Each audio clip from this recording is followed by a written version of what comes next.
Hi, Abe. Good Good morning. How's morning. everybody? Baruch Hashem, we're all good. Good. How's your Yontif? Excellent. How about yourself? No complaints. Good, good, good. It's all couldn't be better. We You go over really to the house or enjoy the people, and it was very, very nice. So it's great, and I can't complain. Ah, so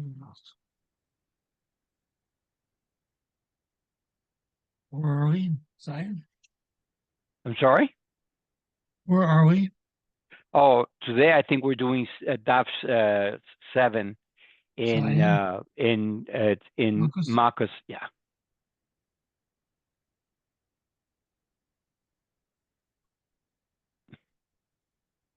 So it's going to be good.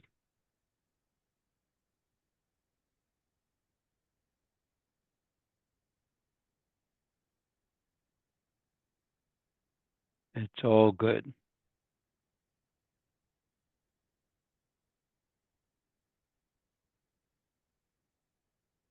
Mhm.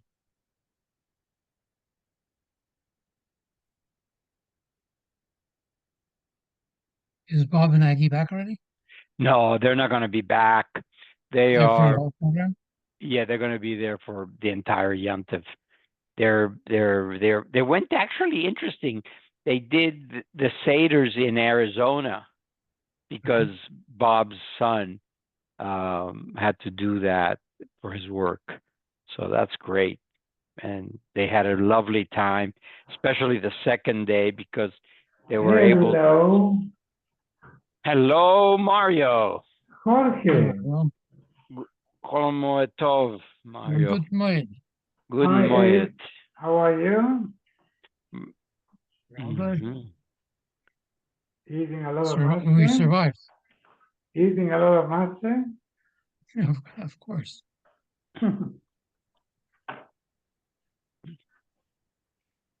We are in 7 now. Yeah.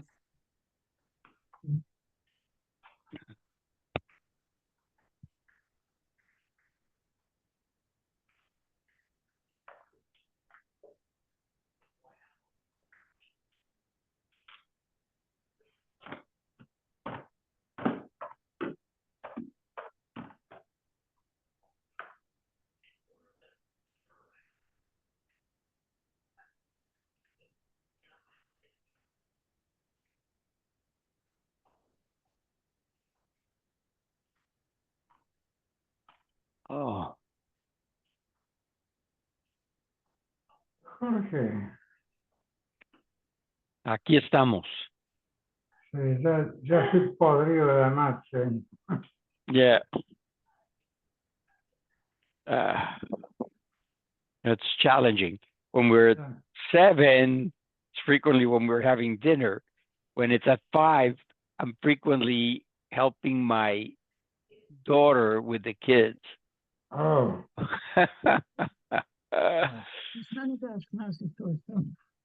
So What's the matter? otherwise, I wouldn't miss it for the world to be with you guys. but you're here today, that's okay. Yeah, ¿cómo estuvo tu ser? Muy bien toda la familia. Éramos como 14. That's great. Yeah. Yep, yep, yep. Do you do it in English or Spanish, Abe? Who's that? Mario. Me? Only Hungarian. in English. Who's in Hungarian. Hungarian? Oh, my wife would have perfectly at home. Of course. We do it in English. And my daughters read Hebrew like I read Spanish, so the part They that fly through it. when they did it, the part they did, That's good. That's it was great. in Hebrew.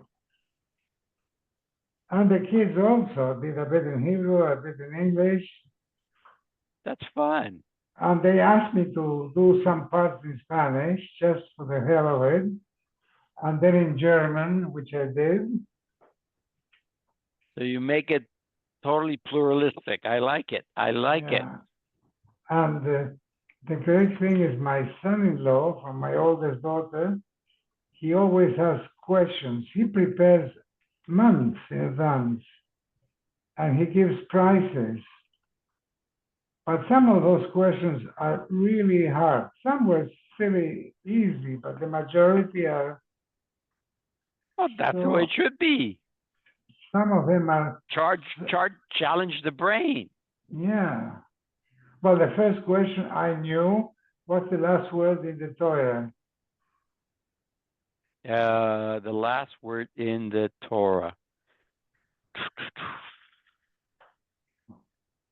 You got me. I'm not. Israel. Israel, yeah. Yeah, Israel. But he made a lot of questions from Tanakh. And so he doesn't stay just within the Pesach, story no. of the Haggadah. Oh, No. that becomes like, playing Jeopardy. You're a Jeopardy in everything. Yes. Yeah, that becomes extremely challenging. Yeah. How about you, Abe? Do you guys ask a lot of questions? Yeah, we didn't finish till 2 o'clock. We were at Eva's son. Oh. And Kanana Hardy's Well, we got finish at eight 1. children, and they're all in yeshiva. So they all have millions of good questions. Everybody had what to ask. That's wonderful. That's great. Yeah, it was very nice. Yeah.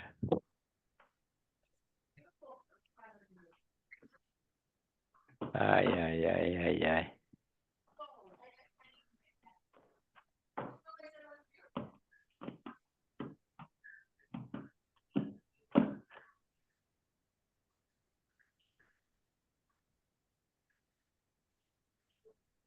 Oh, yeah. There was one that was half Pesach and half, well, not Pesach, but Purim actually, and Jewish history. He said, who are the only 2 women in the Torah that didn't have children? The 2 women in the Torah who never had children. Mm-hmm. Okay, that's a good challenge. Let me see. Well, it's not only Torah. Shifra and Pua. Who? Shifra and Pua. The two women that were Depends mentioned. by whose opinion you go by, Walter. If No, you but think the opinion is that it's not the same. They say that it's not the same as what you call them, as Yochebed and Miriam, but I mean, first of all, there was also a debate whether they were Jewish. That's true, but he asked who. So I mean, yeah, but that's I think it's the answer was Esther and Rojo. Rachel. Rachel had a child. Rachel had children. So Rachel had a child. Wait a minute. Who was it? One was Esther, but the other one I thought he said Rojo, but I don't remember now. It could be Esther, but we don't know really. Okay. And here I thought I was under the impression that the guy who sent us back to, I thought that she had a child. Who? Huh. I want to check that. Okay. I am not sure that that's true. That's a good question, though. Mm-hmm.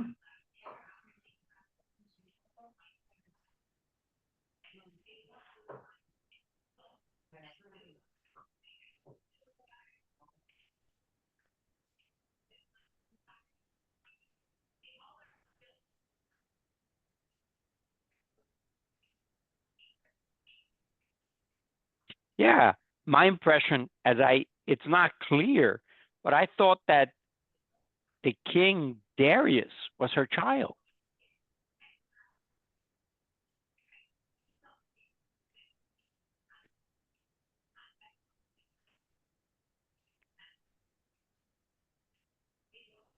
So it's uncertain. I mean, nobody's sure.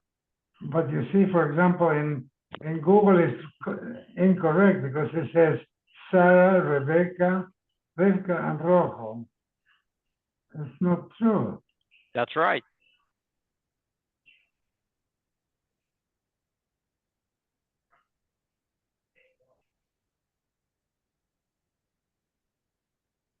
They were later granted the privilege of having children, but they were barren.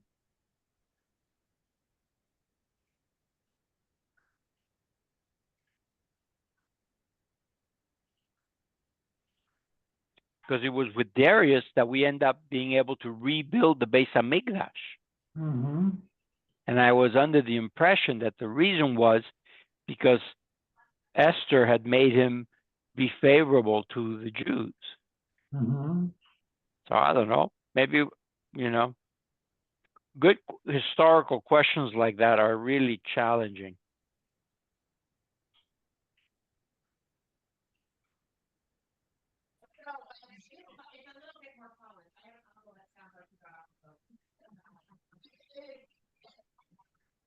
But I don't know. Let me call him. Don't have too much time.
I just had a deposition with attorneys, for workers' comp that extended an extra 5 minutes. It was supposed to be over at 5, so I apologize. Let's get started.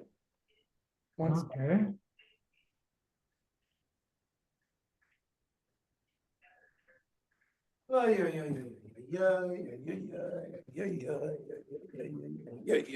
I hope everyone is having a very nice Pesach. Yes. Yeah. Same to you. Thank you.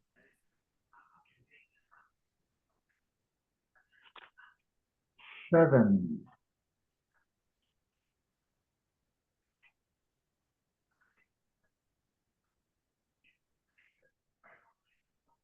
Right. So we're on Zion, Amud Aleph.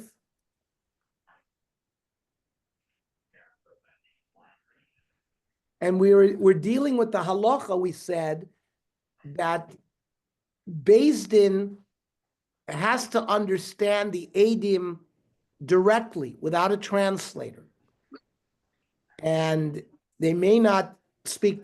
That means if they have to say something to them, they could speak to them with a translator, but they have to be able to understand what the Eidim are saying without a translator. So there were two people, Ila Vituvia, and they were Eidim on a star that documented a loan. Krivi de Arvahavu. And there was an Arev, there was a cosigner for this loan. And these two Eidim, Ila Vituva, were related to the Arev. So the question is, we said before, if you're a Paro or a Pasul, you can't be an aid. But that's with the two litigants, right?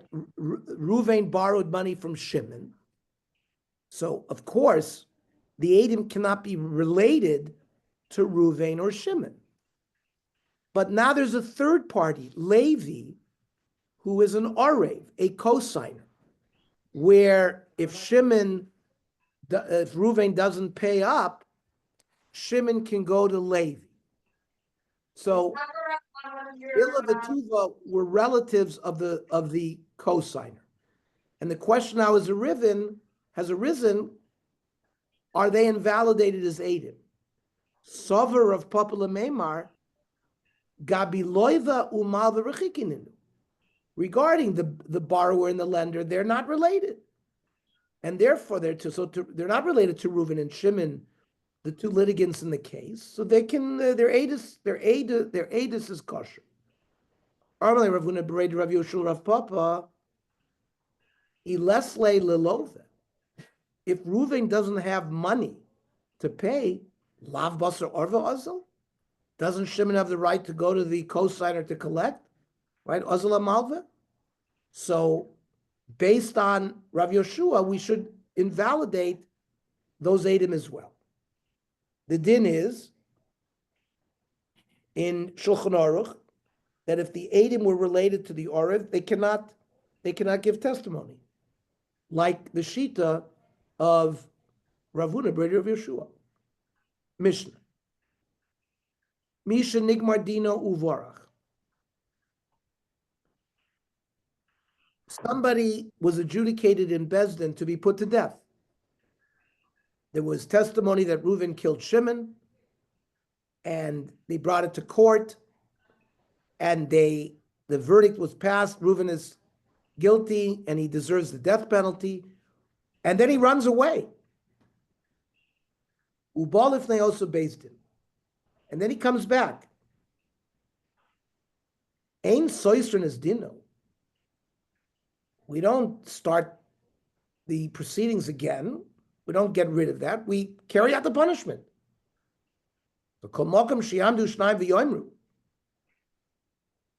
That's why we have these laws, and we've learned them already. Whenever two Eidim come into court and say, Me'idin anu bi'ish ploini, shenikmar dina bevezdin shel ploini. Two Eidim show up to Bezdin in Los Angeles, and they tell us, we were present in the Bezdin in San Jose, and we were present and witnessed the Bezdin there giving a verdict of death penalty to Chaim Yankel, and they show up in Los Angeles and give that testimony, and uploini Edav, and they say, oh, we were there, and Yisachar and Zvulun were their Eidim, Areze Yaharing. So Reuven and Shimon can come into court in Los Angeles and testify that they heard a verdict declared in San Jose about Chaim Yankel, who was declared death, and these were his Eidim, and the Beis Din in Los Angeles will put the guy to death. Now, Sanhedrin, no heges, ba'aretz uv'chutz la'aretz. Now, Sanhedrin is the body that was done did in the Foshos.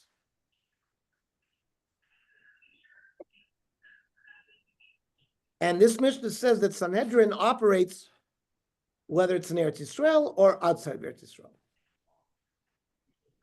However, Sanhedrin ha'oreges, achas b'shavua nikras choivalnis. A Sanhedrin that executes somebody once every 7 years is called a hanging Bezdin.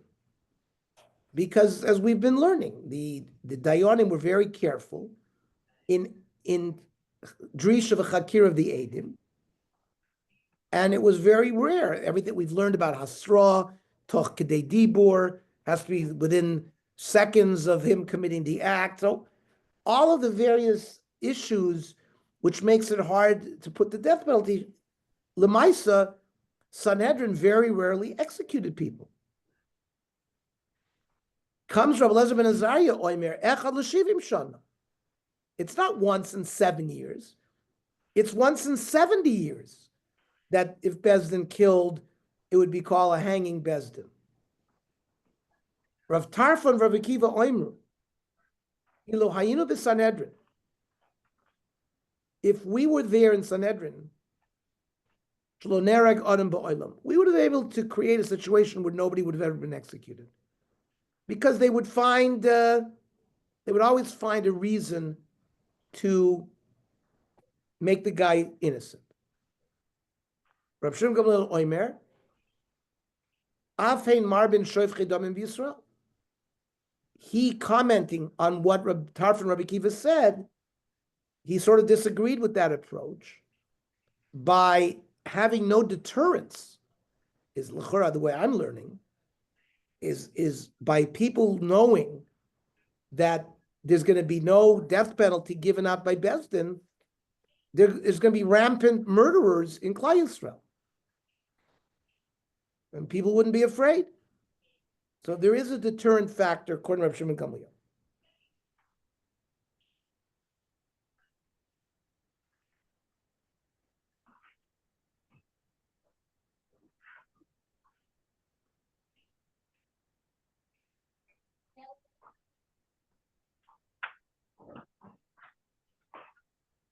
If they also Bezdin who she'ein soisrim. That which we said in the Mishnah, that if somebody escaped and then was returned, and we said we don't overturn the original case, that's only if he came back to the same Bezdin that adjudicated him. Halif ne Bezdin acher soisrim. But if he escaped and now returns to a different Bezdin, they start from scratch. And they have to be chayzer and don it again. So, but Hatani Seifa. Now, we just learned in the Seifa where it says, Kol mokum sheyamdu shnayim b'yoimru. We said that if two Eidim come to another Bezdin, and they say, Me'id nanu es ish ploni shenigmar dinim v'vezdin ploni, that we heard a verdict of death from the Bezdin in San Jose, who ploni Eidav arez naharik, so that another Bezdin doesn't have to start again.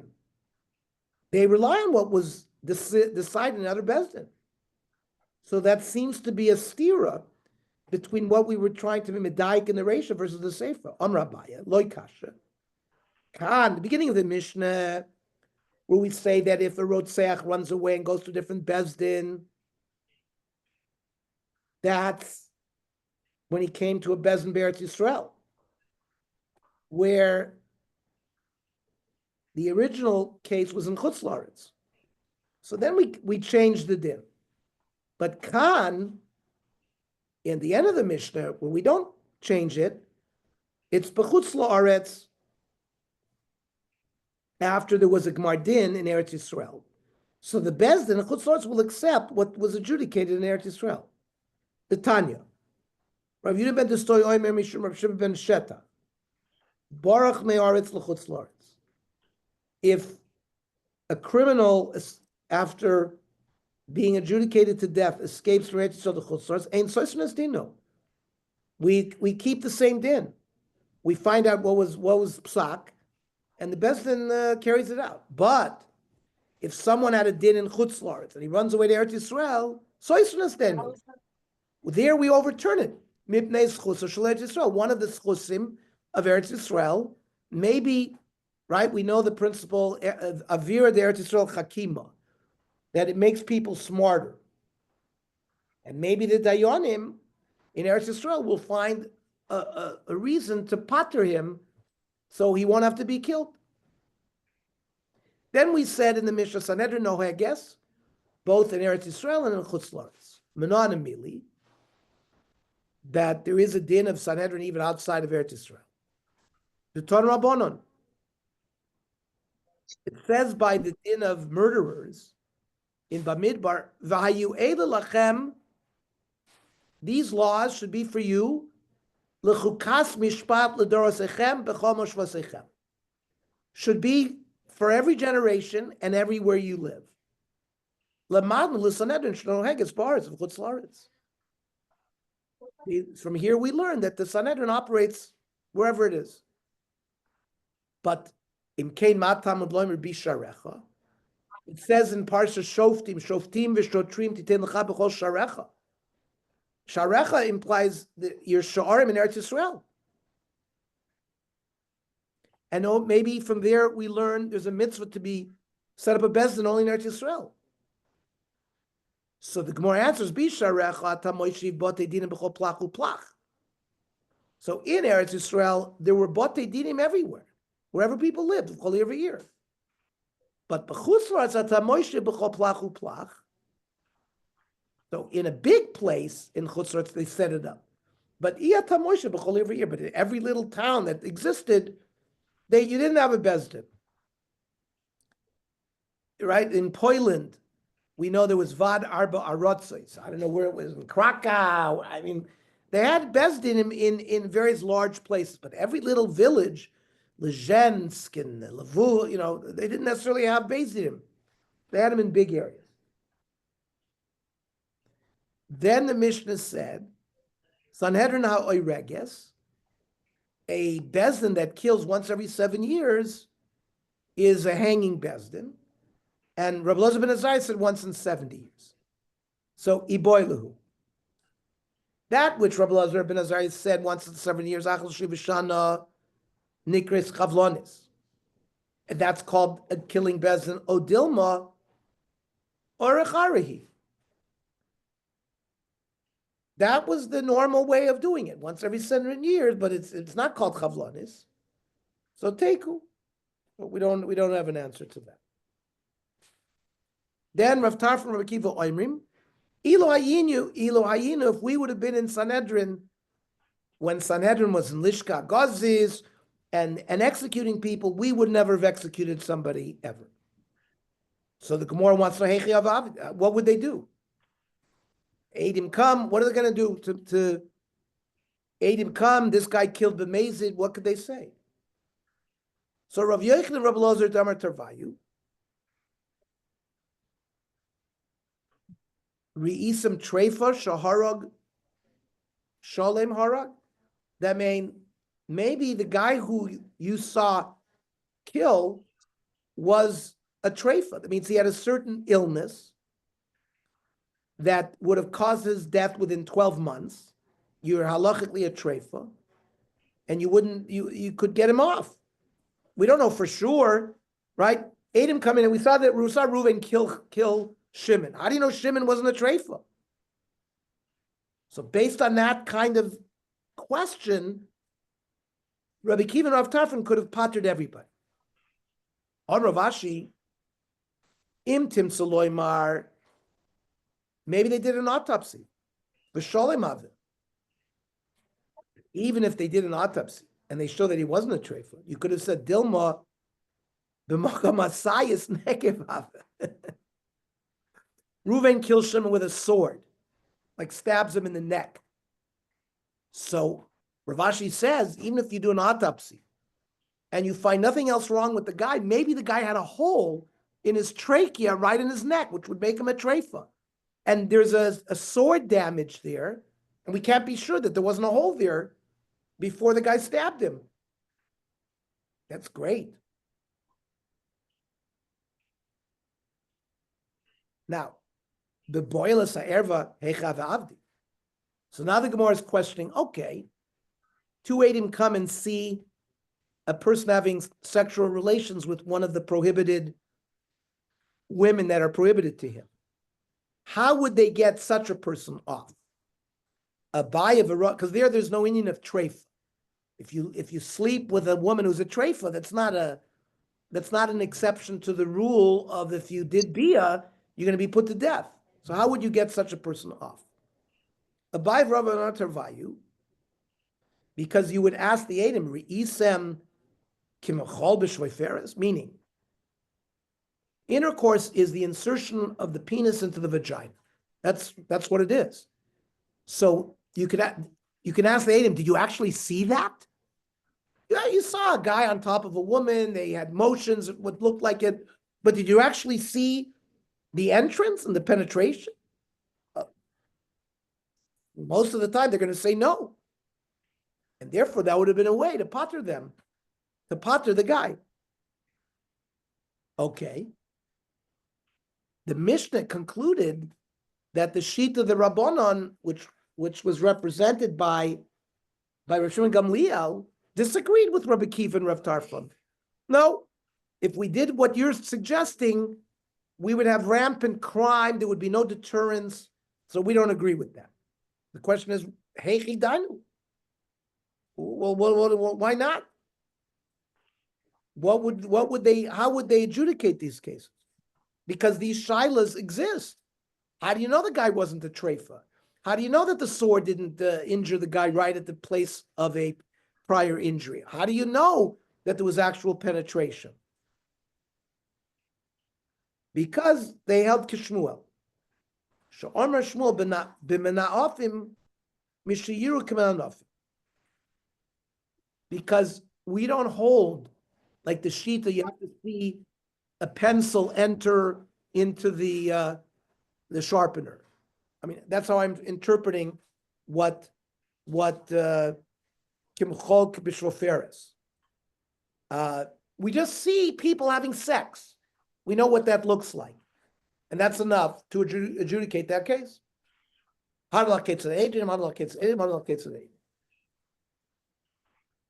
Perak Sheni.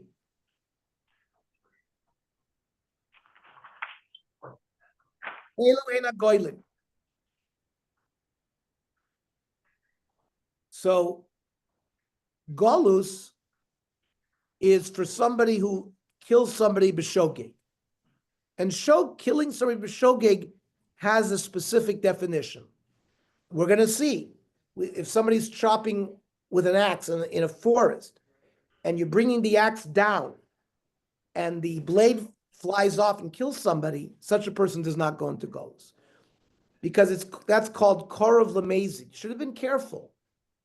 But let's say when you lift the axe this way, right, up first, and then it flies off, so that's b'shoigeg, and such a person gets to run away to an ir miklat, and the goel adam is not allowed to kill him, right? Any relatives who find him, so if he's outside of the ir miklat, they can kill him. But once he gets to the ir miklat, he's not allowed to be killed. If they kill him in the ir miklat, they're put to death. So elu ein hagoyim, hahorig nefesh b'shkoga. Somebody who kills b'shogeg. Hayam magal b'magila. So they were using a roller to smooth out the tar on the top of a roof. And they smooth it. And it was a round implement. V'nafla alav, v'haragso. And while they were rolling this on the roof, it fell off the roof and killed somebody. Or hayamishashal b'chavis.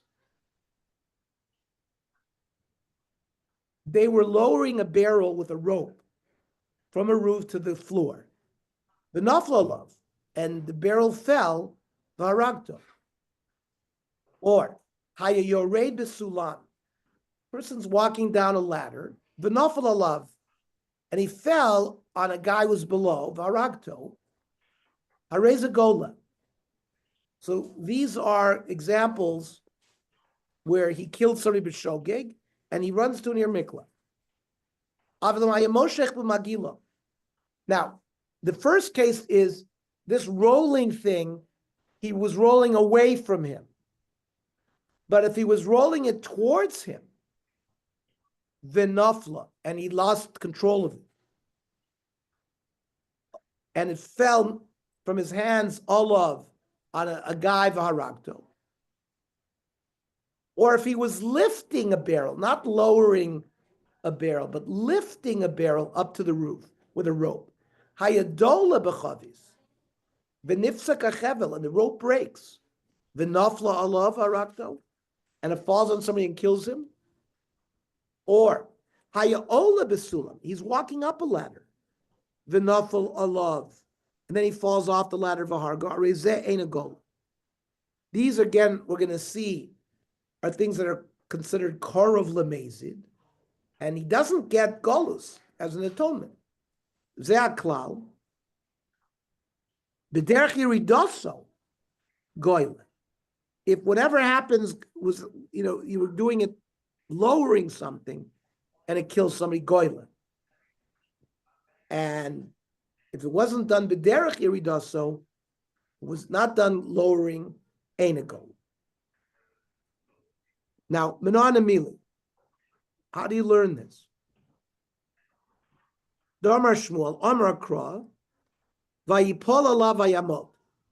In the parsha of Ari Miklat Bamidbar, it says it fell on him and he died. Achi Yipol Derech Nefila. Something falls, or you're lowering something, or whatever, it's got to be Derech Nefila. Rabbanon. It says Bishgaga, Prat Lemezid. That excludes that someone who killed B'mezid, let's say you killed B'mezid, but there were no Hasra. So he doesn't get Galus if he killed B'mezid. Then Bivli Das, that's another Geder. Prat Lemiskaven. So Bivli Das, he killed somebody without Das, excludes the case if he had Kavan. So why do you have a special limit about Mezid? Pshita. Well, of course, he's not going to go into Golas. Bar Katolu. Somebody who kills B'mezid is put to death. Amarava, Ema, when it says B'mezid, it's Prat La'omer Mutter. Let's say somebody thinks that it's permitted to kill somebody. Now, in such a case, he's not Chayv Misa, but he also doesn't go to Golos. Amarle Abaya, if you're talking about Iba Omer Mutter, so Onushu, that's like an accident. How can you call him amazing? Amarle Shani Omer, Ha Omer Mutter, Karv Lemezidhu. Because somebody who says Omer Mutter, that's somebody it's like close to Mezid. Because he had Kavana to kill. He didn't know it was prohibited to kill, but Kavana he had to kill. Then it says Bivli Das. The Torah says he didn't have Das. Prat Lemiskavin. Excludes, if he had Kavana, then he doesn't go into Golos. So Miskavin, Pshita. If he had Kavana to kill, we certainly know he's not amenable to Golus Bar Katolu, he's put to death. Amar Rabba, Prat lemiskavin laharagas abehema, the haragas adam. A person threw a stone with kavana to kill an animal, so he had kavana to kill, not a human being, and the stone went and killed a person.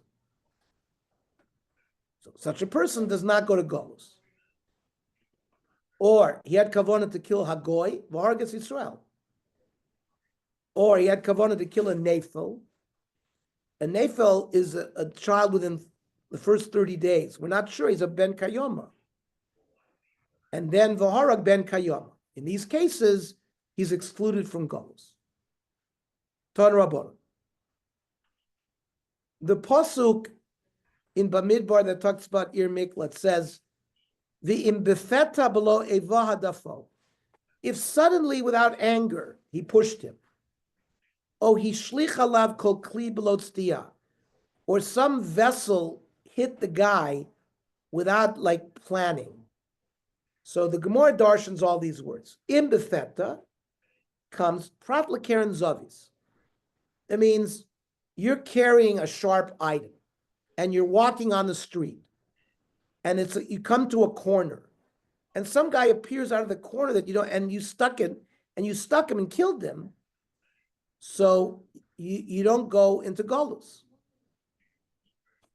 Because Befetza is exclusion lekeren zavis.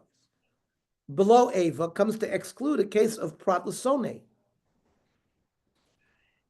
If you are known to hate this person and something happens which normally would be treated as a shogeg, like you lowered a barrel and it killed them, we say you don't go into Golos. It's Prat Lasoni.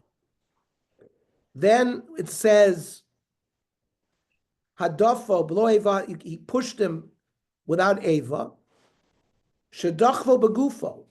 You pushed him with your body and you killed him.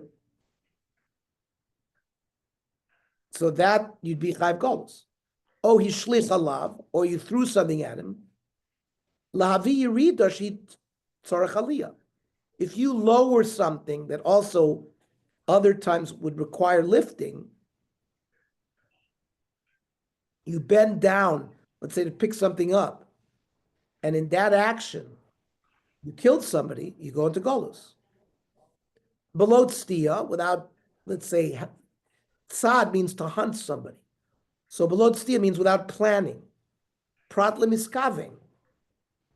Litzad zev, v'hochala litzad achet. It means you wanted to throw a stone in that direction, but it went up in another direction. Then it says, somebody who kills bishkoga v'asher lo tzada. Prat lemiskavin lizrok shtayim. It excludes a case where you had kavanah to throw a stone 2 amas, and then you ended up the Zork Arba, and you threw 4. So these are not cases of Golos. Then it says, Vasher Yavo Esra'eu Bayar. The classic case. You and a friend are in a forest. And now, what are the details that we learn from the fact that the Torah uses an example of a forest? Mayar, a yar is a Mokum Hefker. That everyone has Rishus Lenizik Lamazik Likanis Lasham. A person who got damaged or a person who damaged, they both had the same Rishus to go in there. I've called Rishus Lenizik Lamazik Likanis Lasham. The case of Golos has to be a case where both the one who did the damage and the one who was damaged have permission to be there. Then there's a din Golos. But for example, you enter somebody's chutzner without rishus, and he's killed b'shoigeg, the balabais does not go into Golos in that situation. Boim nerevom Rav Yochanan. Haya oila besulam. Person was climbing a ladder. V'nishmat ashliva mitachtav, and one of the rungs, I guess, comes loose. V'nafla v'harga. And they fell off of it and killed somebody. Mao. Ki gavna, it was aliyahi. Who we consider he's climbing up, so it's not derech yurida, and therefore he would be potter. Oh, yuridi, but since he fell, and he landed on the guy, we consider the derech yurida should be chayiv. Omerlei. The Yerida Shitzar Chaliyah. We said if the Yerida is the point of the Yerida was to allow you to go up, that is considered a Golus case.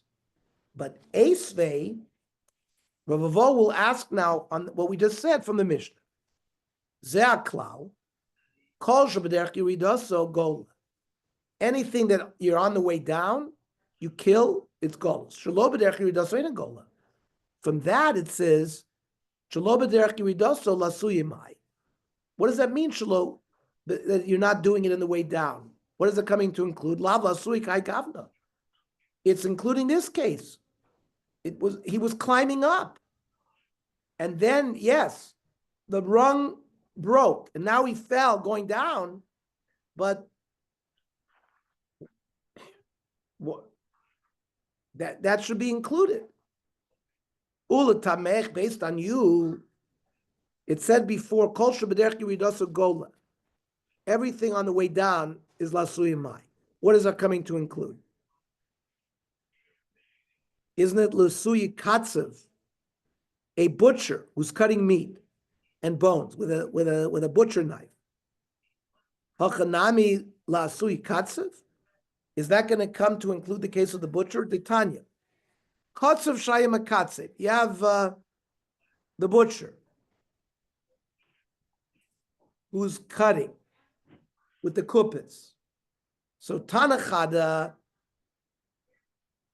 and a guy's in front of him, and the thing flies off and kills him if the person is in front of him, lefanav chayav.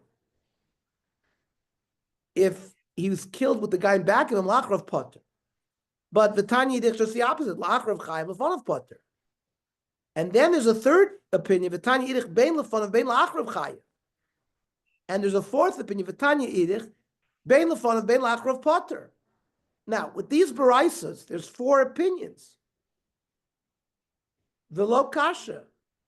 That means when the butcher wanted to cut meat in front of him, he lifts the butcher knife and brings it down. And he sort of brings it behind him in order to help raise it. And then he lifts it up from behind his back and brings it down.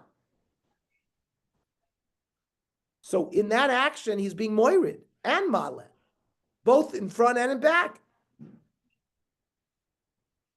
And each one of the baraisas are dealing with a different case. Khan, when he was chayiv for the guy in front of him and potter for the guy in back of him, it's bi'arida shelafonov. When he lifted the thing in front of him and it's him coming down, v'aliyah shalachra, or when he lifts it behind him. And Khan, when we say that the guy behind him, you're chayiv golus, and in front of him, it's baliyah shalafonov, he lifts the kuppis in front of him and coming down, and it flies off and kills the guy behind him. And Khan, that both are chayiv, bi'arida shalafonov and bi'arida shalachrav. The people were killed both going down, both in the front and the back. And when they're both potter, is baliyah shalafonov, baliyah shalachrav.